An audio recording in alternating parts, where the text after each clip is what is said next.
Your Honour, I wish to speak on behalf of the defendant. Your Honour, Ruby, darling, sweetheart, please don't shout. I have a delicate medical condition known as a hangover. I contend that vital evidence was not put before the jury and that hence there should be a retrial. And this evidence is? Luby, the burden of the Crown's case to date has stood solely upon the alleged horrifying nature of my client's garden gates. Second of TVAM videotape is not sufficient evidence to so damningly brand a man's rear loader. And hence I further contend that it is my client's right that the jury should view the evidence. Wanna look? No! Oh. Well, you probably won't be coming down the pub then, Filthy. See ya. Yeah. Thanks, Filth. You're a mate. Filthy! Great to see you. Commiserations and all that. Here's half a Mars bar. Yes, I had your laugh, I'm afraid, but not to worry, I'll give you a bit of wipe down. Yeah, mind you, you should have seen what he wiped it with. Now then, Filthy. God, I'm ill. Prison does not agree with me. This morning I coughed so hard I blew my kidney out my backside. For God's sake, stop whinging, you selfish little toady. Me and Eddie are in deep trouble because of what you did. Just because you got us off, the judge said we've got to get some gainful employment. You want me to help you? We are my agent. I'm also under sentence of death. All right, I'll help you if you do one small thing. Filthy. I want you to get me a short piece of 1-inch steel piping. What for? If I told you that, I'd ruin the plot, wouldn't I, Eddie? Well, if we all come clear in the end, just go and get the piping. Righty dokey.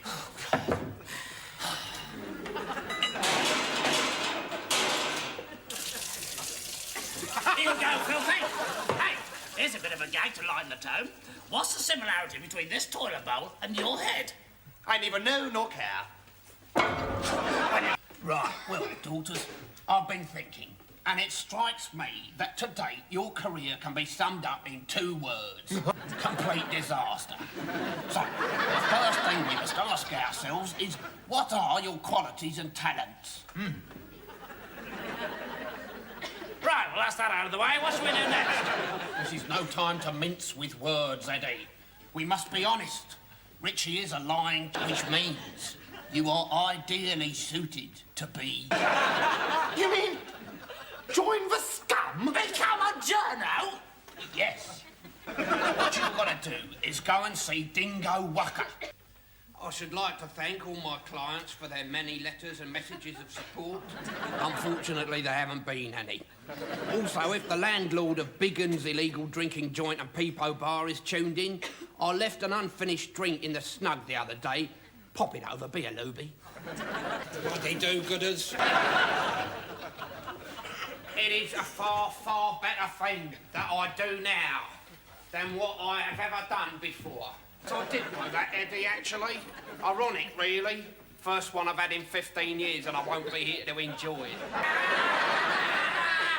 That's all right, Eddie. I mean, after all, as I prepare to die, I have only one regret. I wish I wasn't being executed. Filthy, it is time. No, hang on. See you in that great dressing room in the skies, Luby. Yeah. That's it, you lot. Go on, the party's over. Son off. There's plenty more where this one came from. Oh, God, Filthy, you're alive! Well, of course I am, Richie. I've got to be in the next series, haven't I? That's when you can really force your wages up. But how? That bit of piping you gave me, Eddie. It's an old Newgate trick. You stuff it down your throat and stops your windpipe collapsing. That's what I did. But how can you have, Filthy? The pipe is still in the prison cell. Is it? Oh, well, in that case, it must have been this safety harness that saved me then. Well, let's go home and think about it then, shall we? Yeah. I knew nothing good had come of joining the scum. Oh, yes. It's easy to say something clever, isn't it? Except it isn't really for you, is it? Because you're so thick. Look, boys, shut up, I'm trying to think. Now, it strikes me that what we should do is take a leaf out of Midgie's book and do what he does. Edward, you seem absolutely determined to ruin whatever chance we ever had of being bought a drink in the bar by him after the show. He's got pots of money, you know.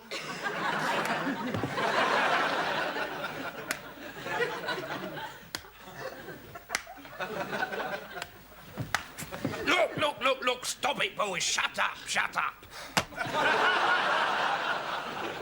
All I'm saying is that if someone as experienced in the business as Midgie says that all publicity is good publicity, then what we should do is write about Richie.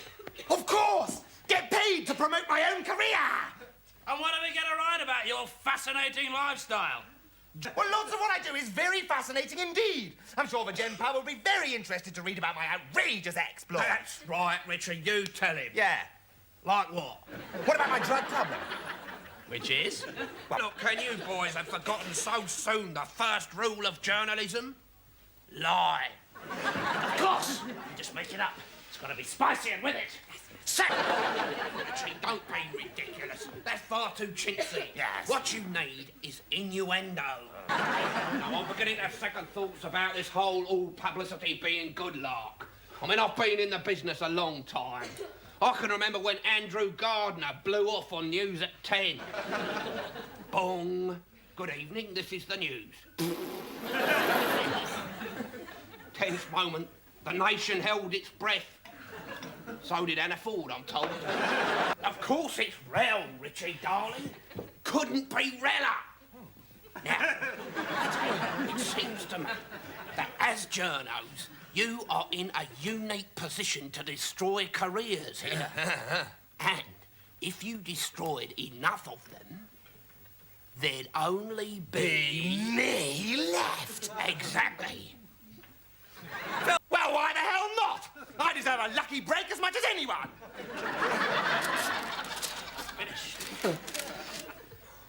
Well, as you know, boys, I rarely get excited, but right now, I feel like I've been locked in an off-licence. This must be the most comprehensive piece of libel in the history of journalism. Every single person in show business individually slandered with you totally exonerated, Richie. There can't have been such a catalogue of lies, half-truths and self-congratulations since Ian McGregor's account of the miners' strike. Now, you're sure we've got everyone? Yeah. Vera Lynn. Vera Lynn. Grange Hill kids. Outrageous! Lofty from EastEnders. Well, You know why they call him Lofty? It's incredible, isn't it? We must have the whole of show business there. from the very bottom, Roland Rat. still telling the same joke. Yeah. I've seen the original seaside postcard he got it off.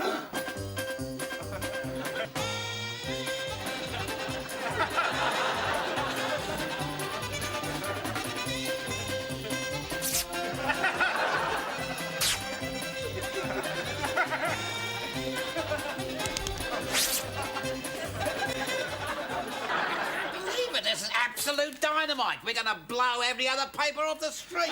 So you are going to publish then? Publish? We certainly are. We're going to publish nothing else. There's massive new legislation on the economy, on industrial relations and the NHS. But we're going to forget all that because this is a newspaper and nothing gets in the way of showbiz gossip. Right, too. Right, well, we'll be on our way then, shall we, Mr. Wacker? Yeah. Yes, Mr. Walker, it's all completely and utterly true.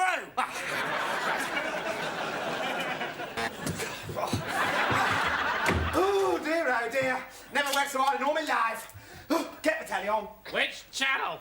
It doesn't matter which channel is on all of them. In a moment, it's time. Half an hour's sparkling entertainment of Rich and Catflap. That's followed at 7:30 by Top of the Riches. And at 8 o'clock, there's Life on Richie.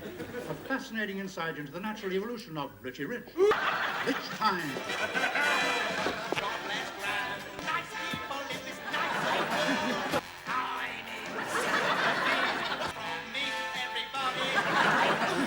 Good old. No, I cannot hold. This is ground. Yes, Rio de Janeiro. Yes,